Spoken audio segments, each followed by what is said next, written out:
is evolving.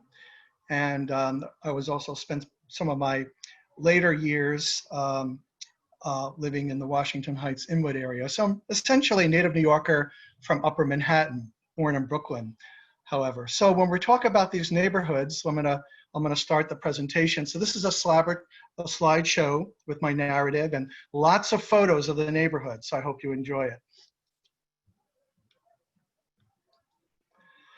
So when we talk about Hamilton Heights and Sugar Hill, we're really talking about an area that begins on the left side of this map, 135th Street. That includes the City College and part of Riverside Park and Riverbank State Park. We'll have some pictures of that area towards the end of our presentation. And the Sugar Hill section of Harlem goes up clear up to around 160th Street, especially when you are east of Broadway. You know, so we're going to be visiting several historic sites, including Alexander Hamilton's home, the Jumel Mansion, where General George Washington had his headquarters for about 6 weeks in the fall of 1776. And then later, after the American Revolution was successful, he had held his very first cabinet meeting there. So lots of history, lots of beautiful residential architecture. I hope you will enjoy seeing the neighborhood. Lots of street art, murals, community gardens as well.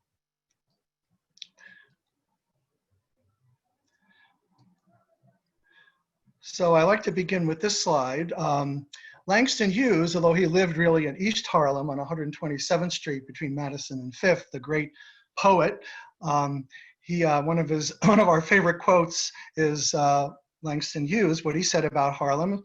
He said, "I was in love with Harlem long before I got there." You know, he was from Joplin, Missouri, and he ended up living a good portion of his life. He died in 1967. His remains are in the Schomburg Center for Research in Black Culture, great public library in Central Harlem. His ashes are interred in a beautiful mosaic work of art in the inner lobby of the Schomburg Center. Now, speaking of Harlem, just to put the neighborhoods we're covering in context, Harlem has, you know, five or six historic districts, depending how you count them, and close to 400,000 people, which means Harlem in its totality actually has more people than cities like New Orleans, Pittsburgh, and Cincinnati. So it's a very big place. So we're covering a couple of neighboring subsections of Harlem. So here is a slide that just sort of encapsulates some of history. So Harlem was first called New Harlem after the Harlem in Holland, as the Dutch came up this way and established some farming communities starting in the early 1600s, giving some land grants to farmers. The Dutch brought slaves from Africa, so people of African descent have a very long history in Harlem. They helped to build the road from New Amsterdam, which was the company town of the Dutch West India Company, all below Wall Street back then, starting in 1625. And also some of the African slaves were actually given a form of freedom in exchange for being a buffer against the Delaware and Lenape Indians, who of course were here well before the Europeans arrived. The Indians were eventually driven out of the New York City area by the end of the 1600s, early 1700s. So we became known as New York in 1664. Of course, the British took over, renaming New Amsterdam, New York. And so Harlem becomes a wealthy suburb with country estates. Alexander Hamilton purchased land and has a home built in 1799. We'll see that a little later. We had the American Revolution prior to that, which lasted 7 years. Slavery had been abolished in 1827, and the city started to greatly expand, and that led to what used to be farming communities and country, including the Upper West Side, used to be out in the country. There were farms and villages like Bloomingdale and Harsonville, but because of massive immigration and the Industrial Revolution, Our city was growing up, everything was pushing northward. So we started to develop a transportation infrastructure, at least more of a transportation infrastructure, with the elevated trains. We had L's on the 2nd, 3rd, 6th, and 9th Avenues, starting in 1879. They all long down, except for the number 1 subway opened in 1904. African-American Real Estate Company started in 1904 as well, led by Philip Payton, and it began promoting Harlem as an excellent place for people of African descent to live. So Black people moved from elsewhere in the city where they had been displaced, like the area around Macy's and Penn Station. When those were built, people were displaced. Then, of course, later during World War I, we had the Great Migration. Labor recruiters from the north, from New York, went down south and recruited folks to come up here. Of course, many Black people were happy to leave the highly discriminatory and often dangerous Jim Crow South. Okay, and we'll continue on here. Sugar Hill, which is upper part of Harlem, became known, very popular place for the emerging Black middle class and professional class, stemming from the Harlem Renaissance beginning after World War I.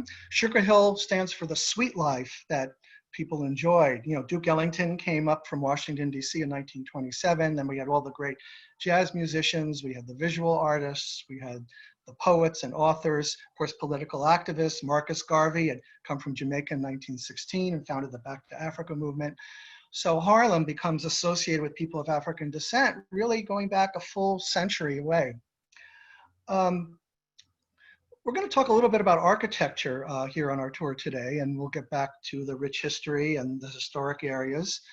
So the area along Broadway, really from 135th Street going way uptown for the next mile, was really one of the city's first apartment house neighborhoods. They're almost all uniformly 6 stories.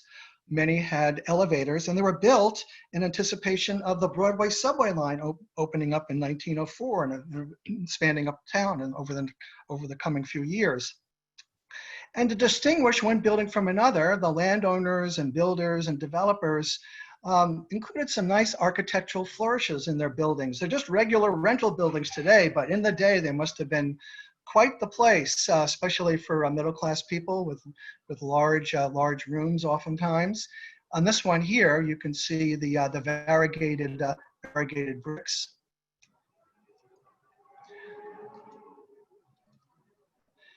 Yeah, so on the left, you can see one of the, just an examples of several buildings here near where I live at 140th Street and Broadway. A lot of the richly decorative details sometimes are on the sides of the building or actually near the top.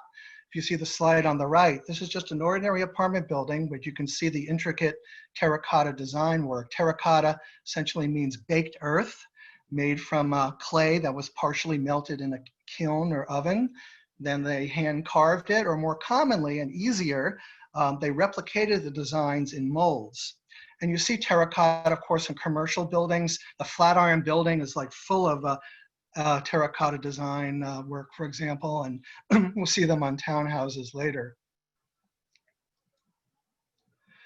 So Broadway, of course, has a linear park called the Broadway Malls, which are usually full of blooms and flowers from spring through fall. Broadway Mall Association is a group that I support and do tours for, usually, fortunately not this particular springtime.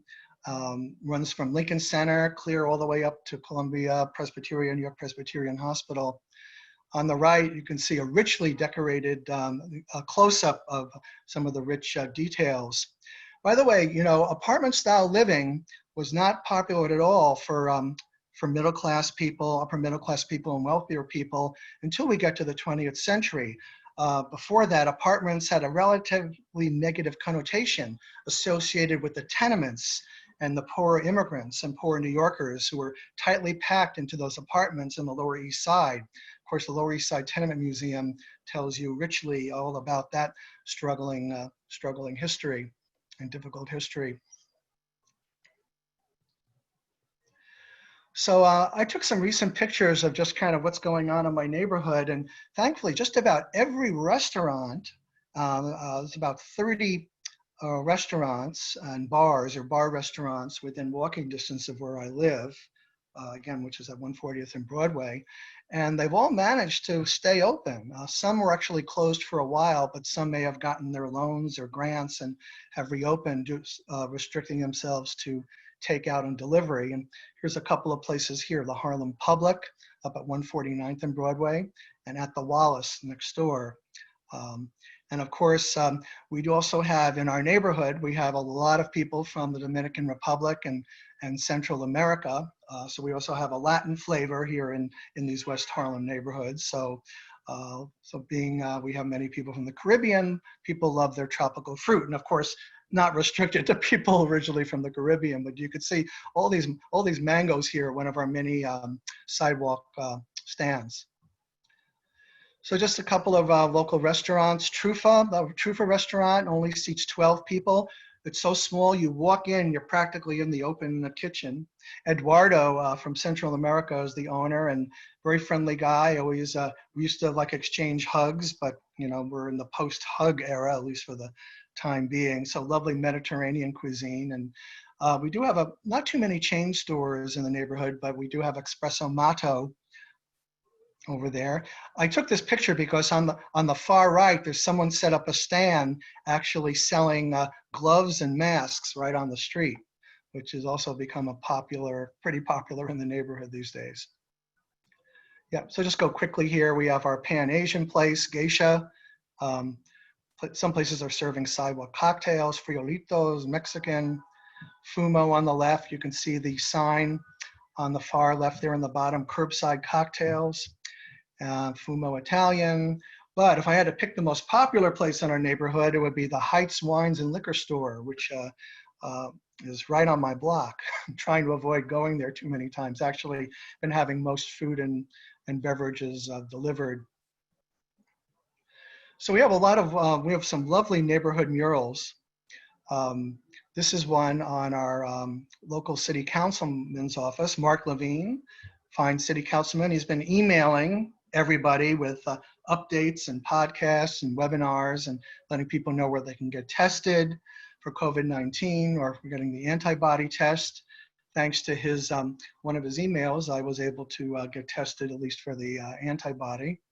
Hopefully everyone has been staying well. I know we all know people who have been profoundly affected. I know I've had 5 relatives, including my adult son, had to contend with the virus. Thankfully, everybody is in recovery.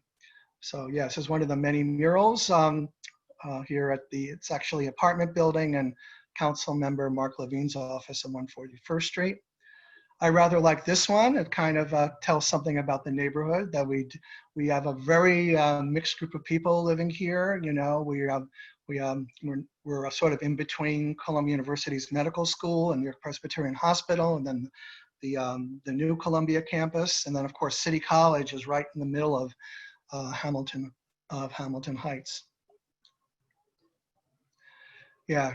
On the left is one of the spectacular community gardens in Hamilton Heights. This is the Hope Stevens Garden, which actually also participated in the Artists in the Gardens project. So there's this huge 20-foot mural, painted mural on the building side of the garden. And you can see there are plots there that people can cultivate.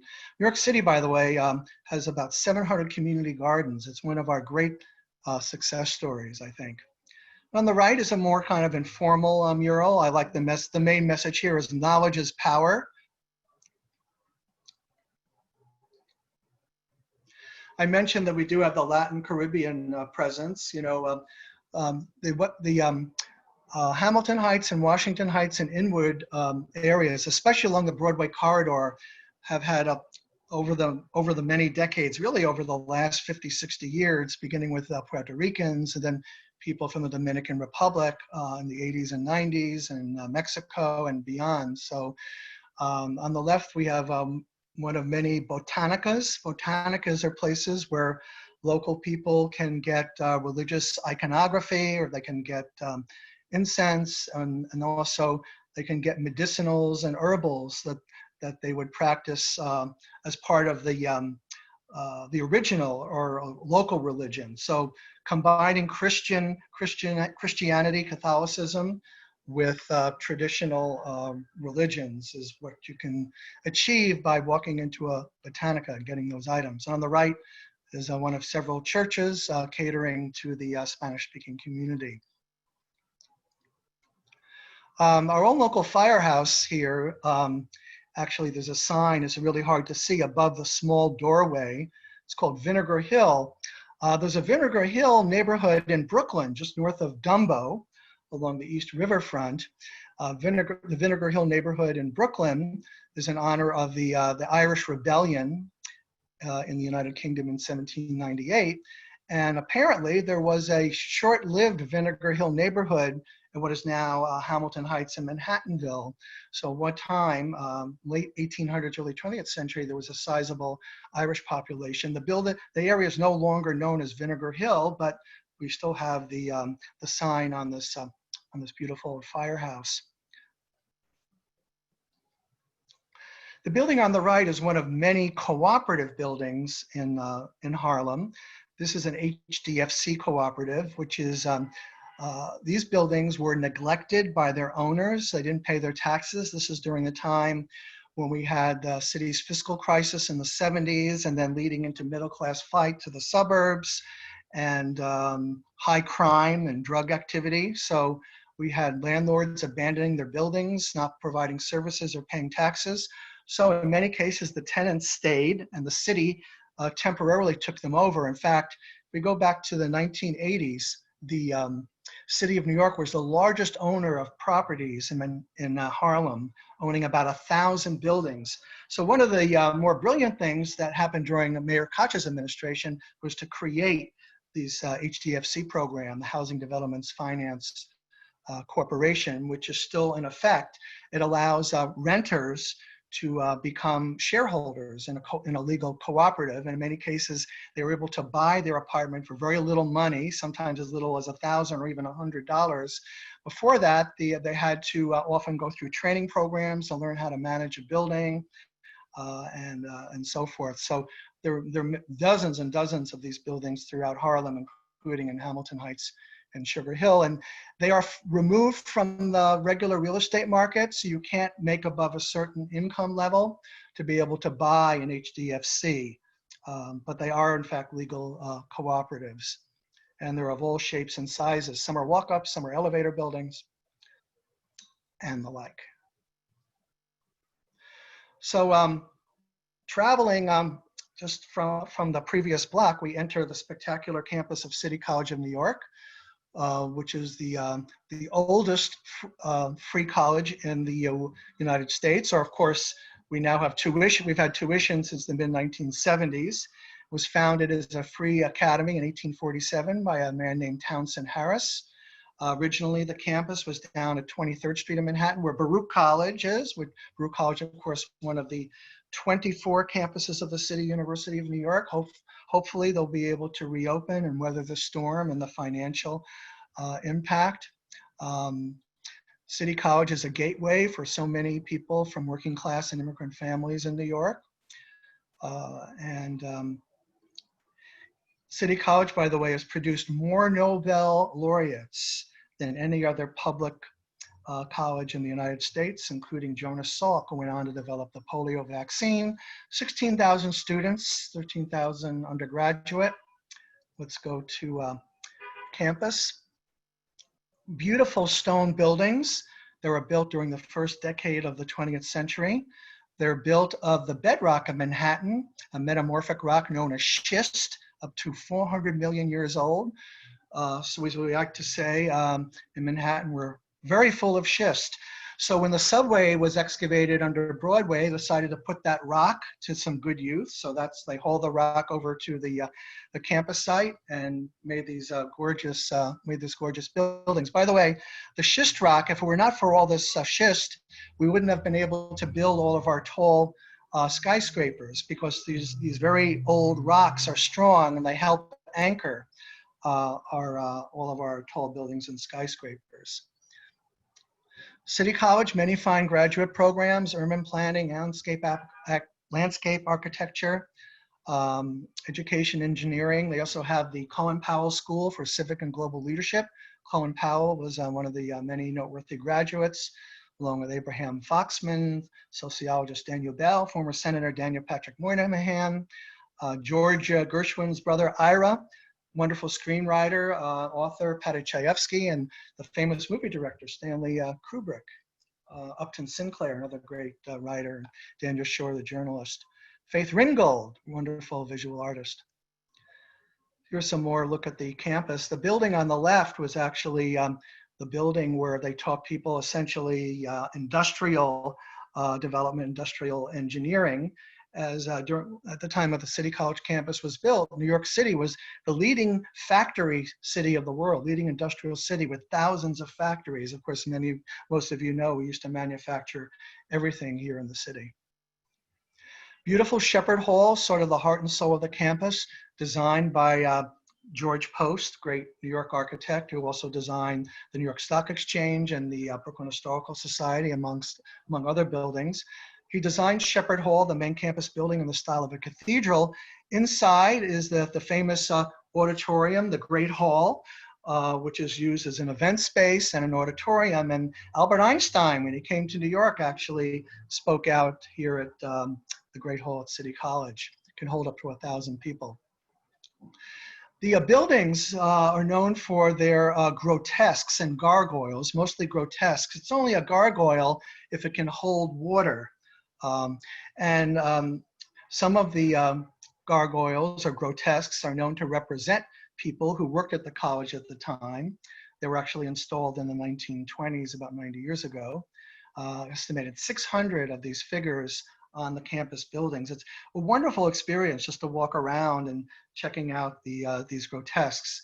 And on the right, there's one that actually is a little bit more grotesque. So on the left is a City College, one of the more unusual buildings on campus.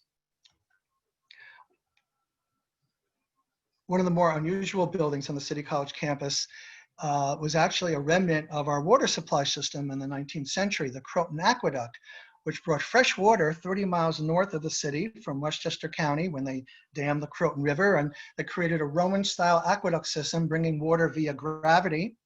And this was one of the control stations or control places for that water supply system. If it wasn't for that Croton Aqueduct, we would have not been able to sustain our massively growing population in the 19th century. You know, the Great Lawn was once a distributing reservoir, as was once Bryant Park, where the public library is. By the time we get to the late 1800s, we were developed a more expansive water supply system. And today we have, we still have essentially a form of the Croton Aqueduct, but we get water from, I believe, 3 or 4 different places in upstate New York. On the right, just a close-up of the architecture of Shepherd Hall. So speaking of the Croton Aqueduct, here's a picture of the High Bridge as it looked when it was under construction. The bucolic-looking Bronx is there in the foreground. Of course, this was in the 1840s. That bridge, which still exists today, spanning the Harlem River, connecting Washington Heights with the High Bridge section of the Bronx, is now a wonderful pedestrian walkway. And on the right, you can see also an older picture, and the water tower there in the background of the picture on the right. They used to pump up the water so to give it more oomph, so it can make its way down through Manhattan. And the aqueduct, by the way, traveled a total of 41 miles. What an amazing engineering project it was, as was the Erie Canal, which was done in the 1820s. So once we leave City College, just around the corner, actually just the stone's throw from campus, is the only home that founding father Alexander Hamilton ever owned. He called it the Grange, honoring his father's ancestral home in Scotland. Hamilton bought several dozen acres approximately from a local physician and landowner, Dr. Samuel Bradhurst. You will find a Bradhurst Avenue in the neighborhood here. It was really a modestized house. He called it a sweet little project. And actually, this is its third and hopefully final location. The last time it was moved previously because the area was being developed for residential townhouses, and we'll see some of those in a sec. And then also the house had been fallen into disrepair when it was around the corner on Convent Avenue. Elizabeth Hamilton, his widow, lived in the house until the 1830s, and then she moved downtown, actually, to St. Mark's Place, in an old townhouse that still stands there, just off 3rd Avenue. Eliza outlived Hamilton for 50 years, and of course, we know that he died tragically in the duel with Aaron Burr, the sitting vice president at the time in 1804.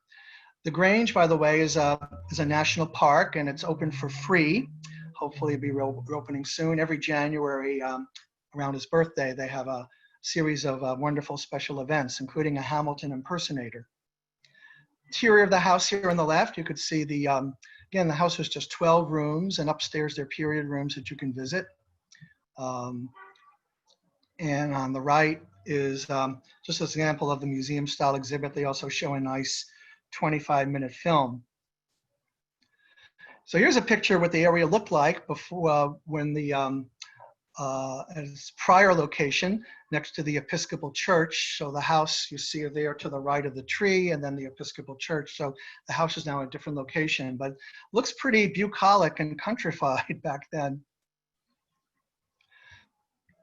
So one of my favorite blocks in the neighborhood is Hamilton Terrace, which is an unbroken 3 blocks of glorious townhouses. On the right is the statue of Hamilton, which is right around the corner on Convent Avenue. Beautiful residential architecture. By the way, Hamilton Heights and Sugar Hill have some of the most spectacular and distinctive residential architecture in the entire United States, not just in New York City.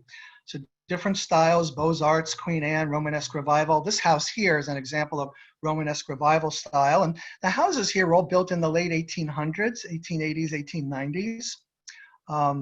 This house was used a bit in the in a movie. The Royal Tannenbaums is a scene where Owen Wilson crashes his car into the house. George Gershwin wrote his first hit song, Swanee, living right here in Hamilton Heights back in 1919. Also, the first Oscar Hammerstein, not the more famous Oscar Hammerstein II of Rodgers and Hammerstein fame, also lived in the area. Originally, before the African Americans and others started to move into the area in the early 20th century, you had a lot of native-born folks and people from Ireland and Germany, Italy.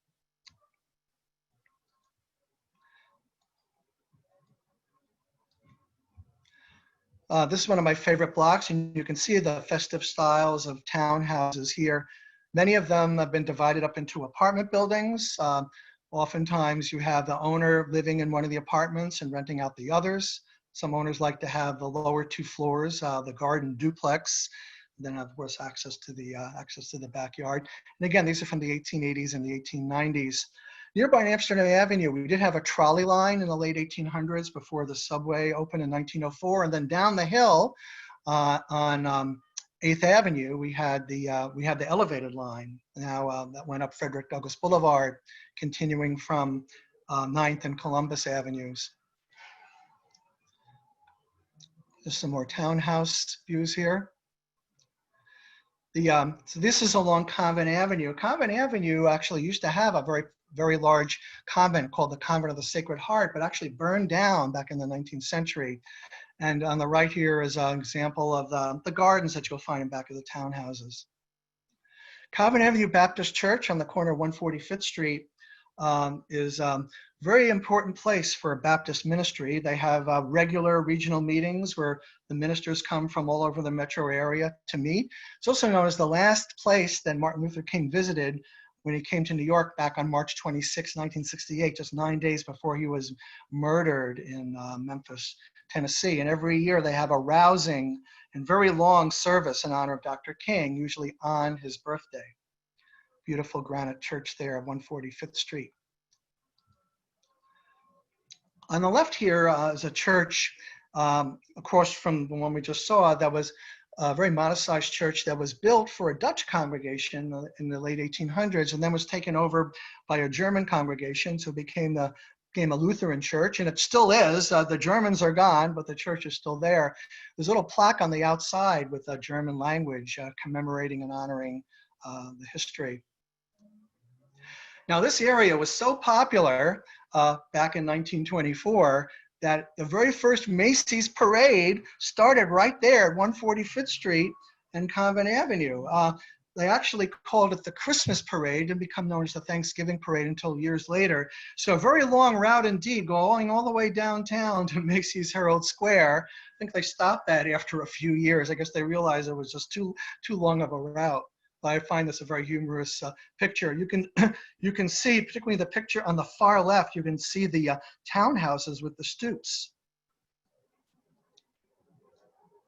And then some more, just some more townhouse pictures. On the right shows an illustration of how they were organized when they were originally built.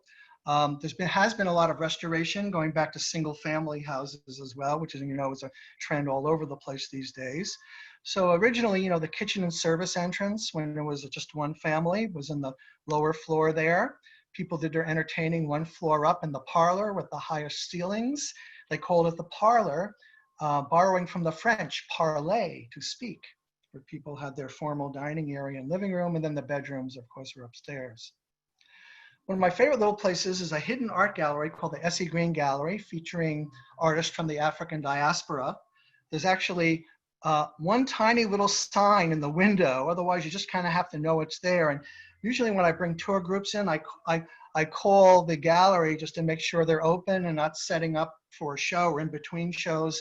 A lot of wonderful art, including, they have a large collection of Romare Bearden, who the gallery owner, S.E. Green, was very close with Romare Bearden, whose works also can be seen at the Metropolitan Museum of Modern Art. Romare Bearden, like me, was a social worker for part of his life, but he became a very, very successful visual artist. One of my favorite restaurants as we venture down the street now on St. Nicholas Avenue is the Zion Cafe. And it's run by Ethiopian Jewish people who came to us by way of Israel. So the traditional Ethiopian food, they can also get some Israeli and Mediterranean food as well, and Ethiopian wine.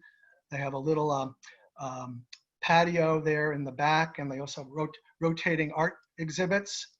This space, by the way, was at one time was a restaurant called Jimmy's Chicken Shack, where Malcolm X once worked as a waiter or in the kitchen, and also Red Fox, the stand-up comedian, also worked there. And apparently, as the story goes, they bonded over the fact that they both had reddish tinted hair. Anyway, hopefully Zion Cafe will reopen. I do recommend it. So as we now are into the Sugar Hill neighborhood, once we get really north of 145th, we're in the Sugar Hill section of Harlem. And these areas are all protected landmark district.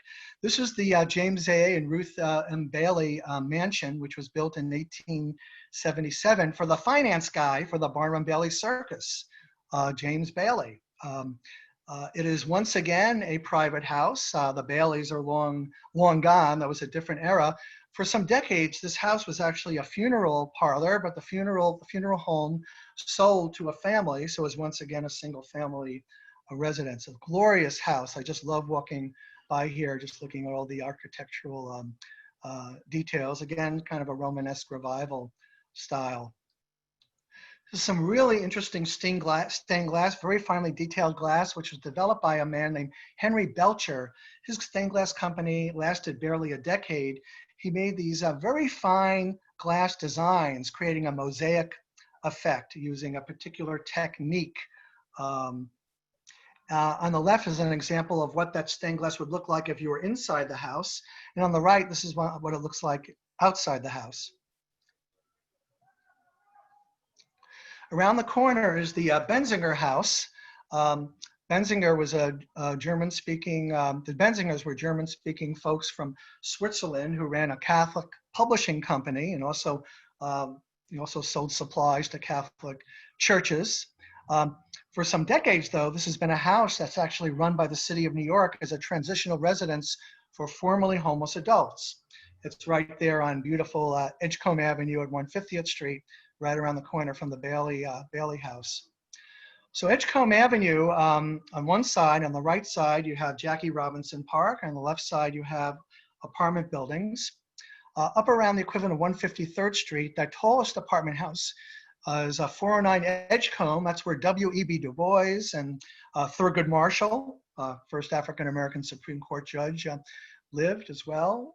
Very, very famous building. It actually is one of those buildings that became a cooperative. It's one of those HDFC cooperatives buildings. Community garden nearby is Convent Garden, just around the corner. This was at one time a vacant lot and a gas station, sadly neglected. Local activist Luana Robinson and neighbors, a group of women got together and helped create the garden, getting permission from the city, because it was actually, I believe it became city-owned property once the gas station was torn down. Beautiful gazebo there on the right, and always lush with flowers. And by the way, if you're lucky, when you go by, Luana will welcome you in. There she is, and tell you this. She loves to tell the story of how the garden got started, like back in the late 1980s.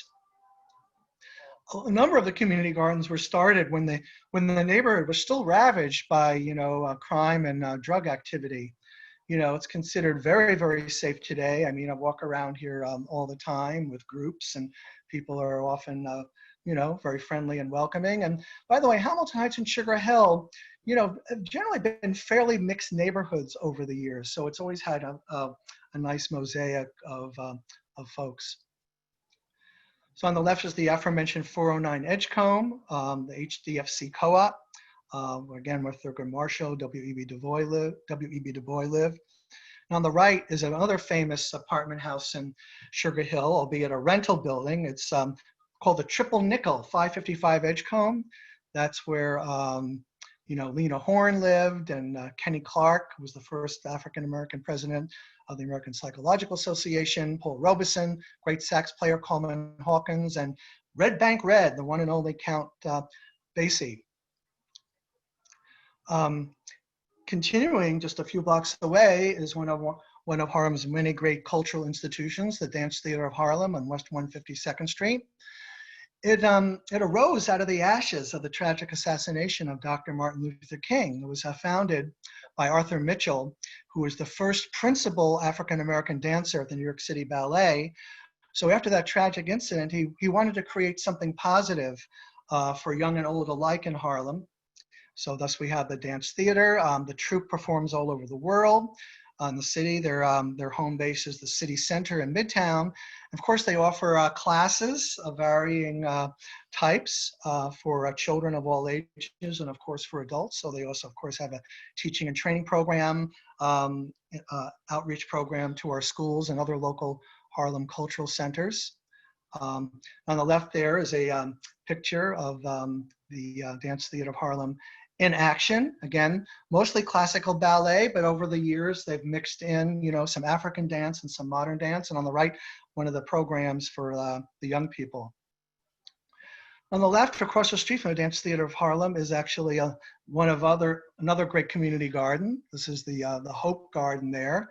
When you walk in, you see a curious angle of buildings, wondering why they're not perpendicular, conforming to the grid. Well, that's because the Croton Aqueduct route went right through there. So it's a remnant of the aqueduct. And on the right, atop the Dance Theater of Harlem is I just love this. When you look on top of the building, once you get a little bit away, you see the dancer there on top. Some lovely buildings on the Dance Theater of Harlem block, 152nd Street. These townhouses on the left were designed by the eminent architect C.P.H. Gilbert, who was mostly known for designing mansions on Fifth Avenue, like the Warburg Mansion, which became the Jewish Museum. On the right is an example of a private house that's been turned into a Baptist church. Just a few blocks away is where Duke Ellington lived from 1939 until 1962. There he is at his piano, and the building is 935 St. Nicholas Avenue. Duke wrote over 2,000 songs, including It Don't Mean a Thing If It Ain't Got That Swing and Sophisticated Lady, and of course, famously together with Billy Strayhorn, a guy from Pittsburgh, Take the A Train, to honor their train ride home from Midtown Manhattan, where they would perform at nightclubs, to their home in Harlem. Of course, Duke was the house band for some years at the nearby Cotton Club, the original Cotton Club at 142nd Street and Lenox Avenue, of course, today also known as Malcolm X Boulevard. So moving along, a few blocks north of Duke Ellington's former home at 160th Street, we go up a flight of stairs and we enter a new world, the Sylvan Terrace, these wood frame homes lining the former carriageway to the Jamel Mansion. These were built for just regular merchants in the 1880s. They are individually owned single-family dwellings today. I think there are 24 of them built in the 1880s.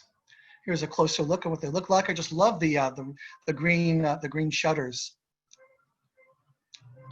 So the Jamel Mansion, which is within a small historic district called the Jamel Terrace. This is where George Washington lived, serving as his headquarters for about 6 weeks. Had to vacate. We lost the Battle of Fort Washington, had to go to Westchester. Later, the house was owned by Stephen Jumel, a French wine merchant who married a quote-unquote notorious woman named Eliza Jumel, who ended up later marrying Aaron Burr. Lin-Manuel Miranda famously spent a lot of time in the house where he wrote a good section of the musical Hamilton. Sitting in Aaron Burr's bedroom are some more pictures of the house. Jazz at the Mansion, very popular annual event, live jazz for free. Inside the house, it's the entryway there on the right, just kind of a nice picture showing one of the period rooms and that reflection. The room on the left is likely the one on the first floor where George Washington had his first cabinet meeting with Thomas Jefferson, John Adams, and Hamilton, and the wives also participated in the dinner party that they had at the time. It's the octagon room there on top. There's some more pictures of the house. It's generally open to the public. It's a historic site, of course. Built before the American Revolution in 1765. Was originally the home of a British military colonel, Roger Morris. Okay, we're getting close to where we have to stop, so I'm going to continue on. I'm just going to go a little bit fast here. By the way, anyone would like a copy of this presentation, just let Deborah know and Debbie know, and be happy to send you a PDF. I'll make sure you have my contact. We'll make sure you have our contact information. Eliza Jumel, she actually befriended Napoleon Bonaparte while in France, and there are actually some gifts given by Napoleon inside the house. Just continue on. Maggie's Garden, one of the nice community gardens. I think we can go quickly here. There's one factory building remaining in the neighborhood, a silk ribbon factory where they used to employ 600 people producing silk ribbons in multiple colors and shades. Today, it's a mixed-use commercial building over on Amsterdam Avenue and 151st Street. One of my favorite aspects of the neighborhood is the Audubon mural project. John James Audubon lived in the neighborhood, had an estate. So what we're doing is we're painting bird species, 314 species identified by the Audubon Society for birds whose existence is threatened by climate change. So about half the murals have been done. So there are about 150 paintings of birds all around the neighborhood. Here's some other examples. Usually they're on the storefront security gates. So if the gates are down and the stores are closed, you can't see them. And just here's some others. It's really fun. Actually, there's a website where you can see a map of all the birds and know what birds that you're looking at.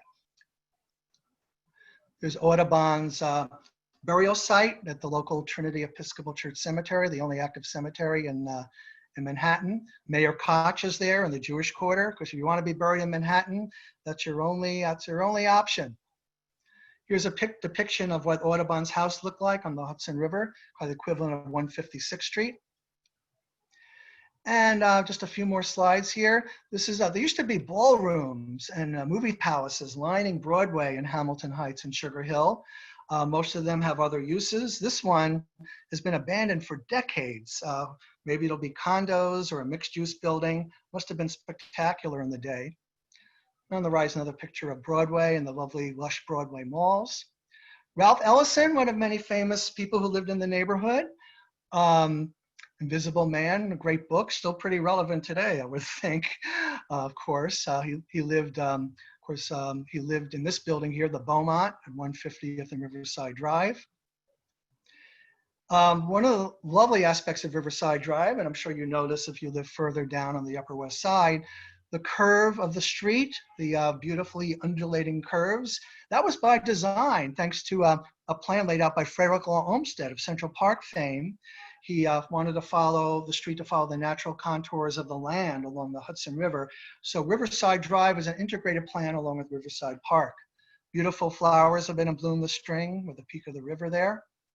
Riverbank State Park, of course, runs from 137th to 145th Street, built over a water sewage treatment plant, has every kind of sport and recreational facility you can imagine, including a children's carousel, indoor and outdoor swimming pools, large gym, ice skating rink, soccer, basketball courts. You can see the picnic areas there on the left. These are actually recent pictures. So this is actually, we have had activity, of course, especially on the weekends with the running track there. Lovely community garden.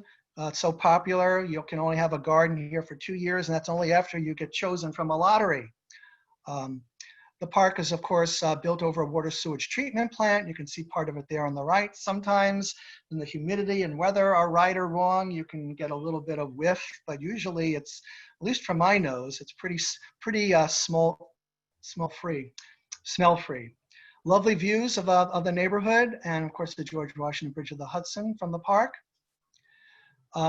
We lost Jenny Benitez in 2019. She was one of our great local community gardeners, working with other local folks, mostly mothers, to convert an abandoned, unsightly, vacant lot, which was strewn with auto parts and remnants of drug paraphernalia. She died last year. She lived, I think, into her 80s. And whenever I bring people into the garden, she would welcome us and give a little tour and tell us about the history. Yeah, so she started that garden like 37 years ago. Here's a picture of the garden on the left there. These plots here, they grow food and donate the food to local food banks, as we do have struggling, economically disadvantaged folks living in the neighborhood. There's a picture of Riverside Park. So yeah, we finally made it to the end. Thanks for bearing with me. So yeah, for a copy of the presentation, you can email me, and I think Deborah can provide that. And I just have a little quote here from Governor Cuomo. And I think I'm going to go ahead and stop the screen sharing.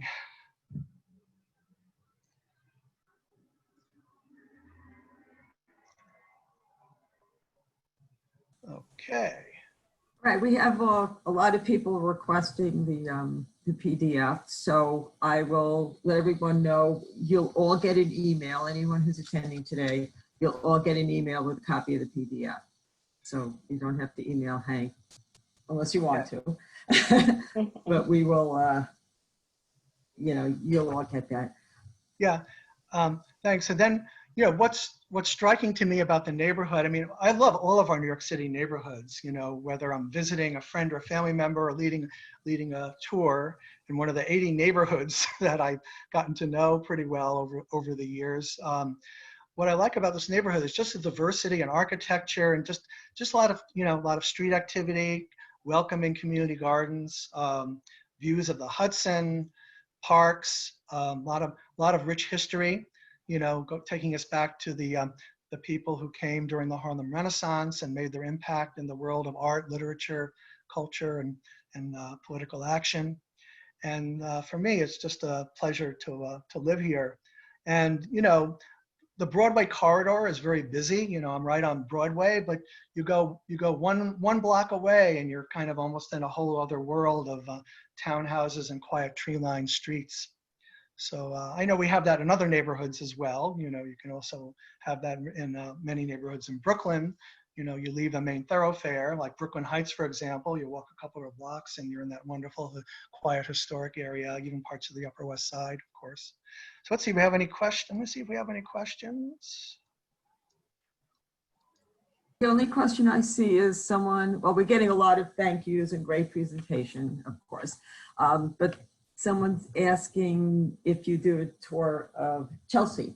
Yes, I do it. I do Chelsea various different ways.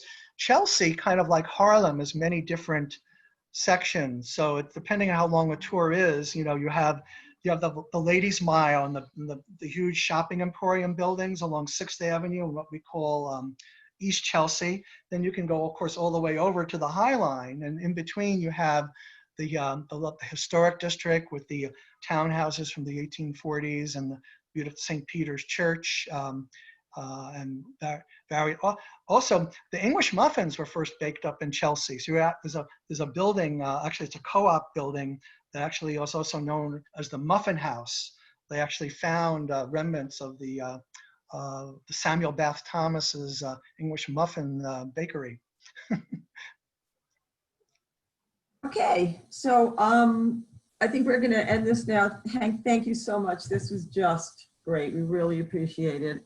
And as I said, we'll send a copy of the PDF to everyone. So again, Hank is going to sign off, and anyone who wants to provide feedback to Barbara Stahora about other places you might be interested in getting virtual tours of. Yeah, but I just want to say thank you all for coming on today to hear and see the presentation. And it's been a pleasure, but I'm going to go ahead and leave so you can continue your meeting. Okay, thanks, Hank. It was great. It was great. Great. Okay, Barbara, take it from here. Okay. I don't know. I'm going to take a look. How many people? Actually, we have quite a few. Thank you all for our first endeavor of a virtual walking tour.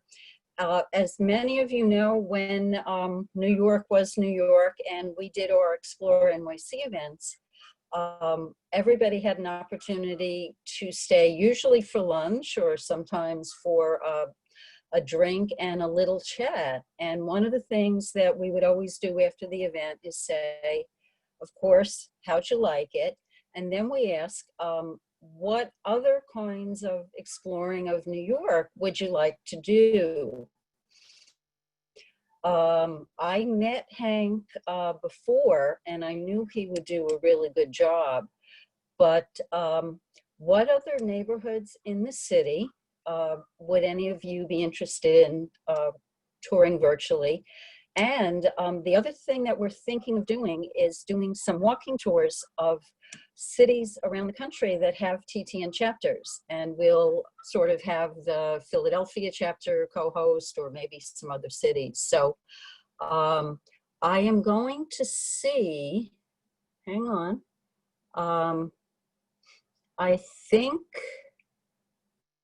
if any of you have any comments, and if you want to unmute and share your comments with all of us, you should be able to do that too. Let me know if you have difficulty with that.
Ah, Any comments? I'm unmuted. You should all be unmuted. If you just touch your icon, the way Debbie set it up, you'll have to turn yourselves on. Can everybody hear me? And I am Yes. able to look at Yes. Yes, yes. Great, thank you. So I saw some comments already. People were interested in the east side. And I think several of you are interested in Chelsea. Any of you who have any other ideas Yes. about parts of the city, please speak up. Can you hear me? Yes, I can Barbara? hear you. Yes. How about Williamsburg and Dumbo? They're actually probably two different tours, but they're both good ideas. What I would love to be able to do is go with TTNers for places that are a little bit further afield, so that our tour guide does most of the traveling and we get to do the watching. So both Dumbo and Williamsburg are very interesting because so many things are changing. There also are nice tours in other parts of Brooklyn. I might be able to get a tour of the Victorian area, which is in Flatbush and parts of Midwood, if anybody's Right. interested in. Mm-hmm. And but East Side, the other thing that I wanted to ask, because I took a brief tour, again virtually, of the Steinway area of Queens. Oh, yeah. And that is where the Steinway Piano Factory is today. And I was told that there was about a 2-year waiting list to tour the factory, but we may be able to tour the neighborhood. So that's another possibility. Does anyone have interest in any other cities? I mentioned Philadelphia. Should we reach out maybe to Chicago or Boston or DC to see about that? Yes. Yes. Okay. Okay. Yes. The other thing, yes, yes. My thought is, I agree with what you started to say. our virtual tours should be to places that are either hard to get to or hard to walk through. And that way, it'll be much easier for us to see them. I would be interested in seeing other, I don't know if the Greenwood Cemetery is interesting. I know people have gone there, but I don't know if it's worth us going there or not. But anything that's hard to get to. Yeah. Oh, I can tell you a little bit about Greenwood because last summer we did an Explore NYC trolley tour. But to get there, you know, especially by subway, it's probably going to be challenging. Then who? But Greenwood may, yeah, I have a suggestion. How much is, Greenwood may, which one is cheaper? yeah. What do they charge? It will come out with tax to approximately $1,300. Because I'm buying it. Could the person that's doing some business please mute so we can talk about tours? Can I Thank make a you. suggestion? This is Joanna Ribbon. Greenwood might be doing virtual tours. Yeah. Yeah. How about Woodlawn Cemetery? That's very interesting, and there hardly ever been any tours there. Or That's the one in the Bronx, correct? Woodlawn Cemetery. That's the one. Yes, Yeah. it's very beautiful. Yeah. That's a very good idea. Yeah. What So, about two Ellis cemetery Island? tours. Ellis Island?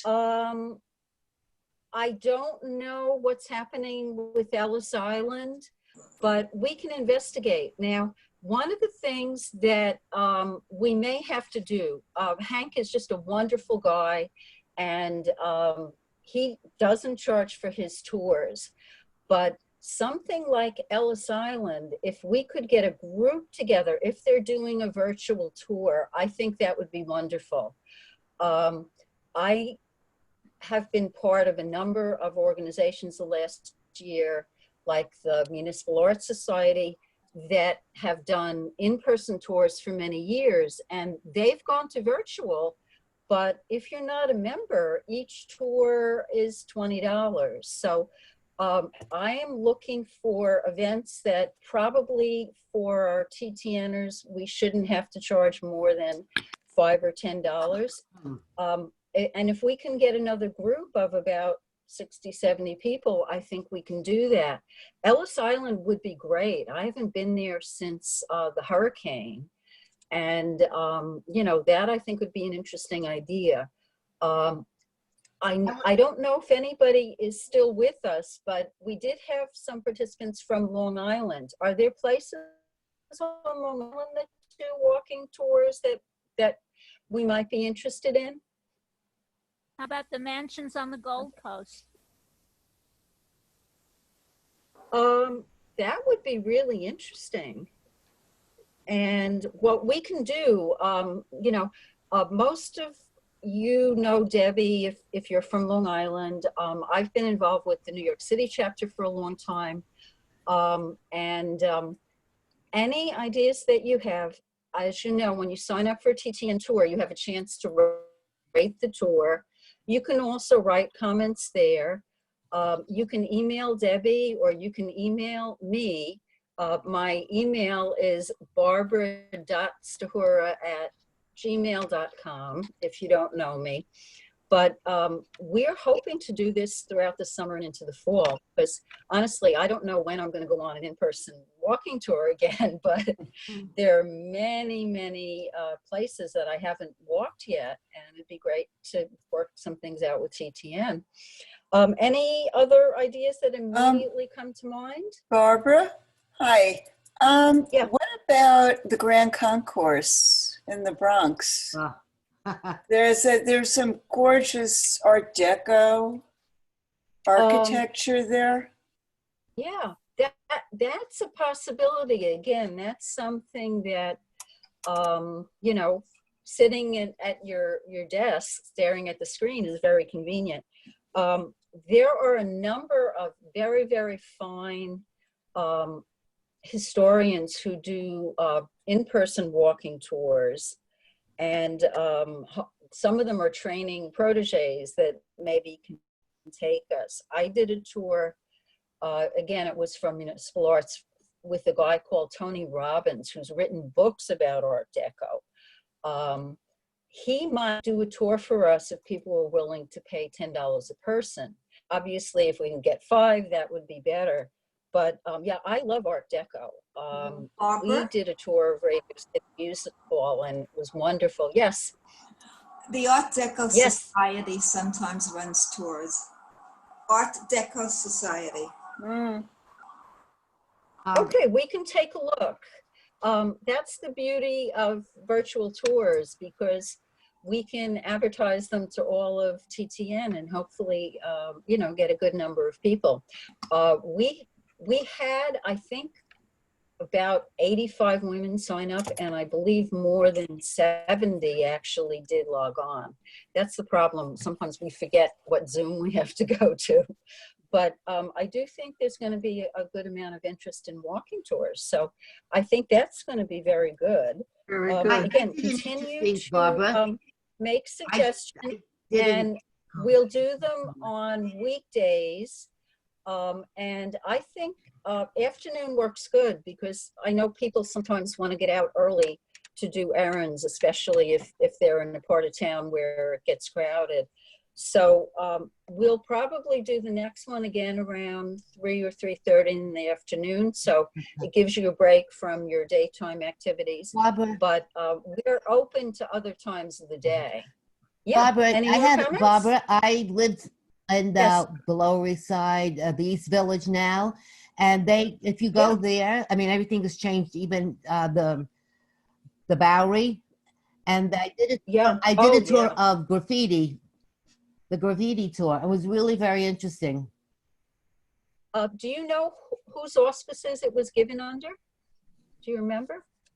If you can, just send it to me. I mean, we'll do research. I know that there are several organizations that are involved with village history, and I don't know really where the boundaries are. East Village, Central Village, West Village. Well, starting at 8th Street, and you go down, then you go through the Bowery, because I lived there and I did my social work down there. And then there's also a beautiful graffiti thing that the people have done. I don't remember the street, but it's around that general area. So we can look at East Village. Hank mentioned the Tenement Museum, and I'm a member of ICP, the International Center of Photography, and Me too.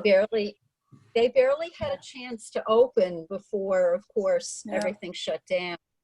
They do have an exhibit that I didn't get to see on photos of the Lower East Side, and I might be able to get one of their educators, because they had started walking tours last summer. So that might be a possibility, because that's a fascinating, very much changing area. And, right now it's hard to get to, even if you wanted to, walk around with a herd of people, which I'm not ready to do yet. Barbara. So Oh, sorry.